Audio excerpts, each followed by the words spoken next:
पाकिस्तान की पार्लियामेंट ने एक अहम कानून साजी करते हुए नैब चेयरमैन की मुद्दत मुलाजमत में 3 साल की तोसी की मंजूरी दे दी है। ये बिल कौमी असम्बली और सेनेट दोनों ऐवानों से मंजूर हुआ, जिसके बाद सदर आसिफ अली जरदारी ने भी इस पर दस्तखत कर दिए। इस कानून में सिर्फ मुद्दत मुलाजमत ही नहीं बदली गई, बल्कि इसके साथ 4 अहम तब्दीलियां भी मुतारिफ कराई गई हैं। पहली बड़ी तब्दीली यही है कि पहले नेब चेयरमैन की मुद्दत 3 साल होती थी और उसे दोबारा तैनात नहीं किया जा सकता था, लेकिन अब कानून में तरमीम के बाद वफाकी हुकूमत को ये इख्तियार मिल गया है कि वो इस मुद्दत को मजीद 3 साल के लिए बढ़ा सके।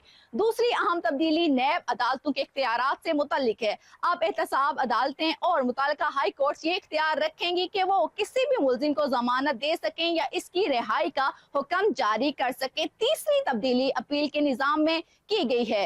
अगर अब किसी केस में हाई कोर्ट का फैसला आ जाए और फरीक इससे मुतमईन ना हो तो वो 30 दिन के अंदर एक और अपील दायर कर सकते हैं। चौथी अहम तब्दीली करप्शन केसेस की माली हद से मुतल्लिक है। पहले नैब सिर्फ वो मुकदमात देखता था जिनमें करप्शन की रकम 500 मिलियन रुपए से ज्यादा होती थी, लेकिन अब ये हद मुस्तकिल नहीं रहेगी, बल्कि महंगाई की शरह के मुताबिक उसे वक्तन फवक्तन तब्दील किया जा सकेगा। ये बिल सबसे पहले सेनेट में बलोचिस्तान से ताल्लुक रखने वाले सेनेटर मोहम्मद अब्दुल कादिर ने पेश किया था, ताहम उसे मामूल के एजेंडे के बजाय ज़मनी एजेंडे के जरिए पेश किए जाने पर अपोजिशन ने सख्त एहतजाज किया। सेनेट में पीटीआई के रहनुमा सेनेटर अली जफर ने इस बिल पर तनकीद करते हुए कहा कि इस तरह की कानून साजी से अदालती निजाम और पार्लियामेंट की साख मुतासिर हो सकती है। इसी तरह कौमी असम्बली में भी पीटीआई के चेयरमैन बैरिस्टर गौहर अली खान ने इस बिल पर तहफ़्फ़ुज़ात का इजहार किया और कहा कि इससे बाअसर अफराद को फायदा पहुंच सकता है।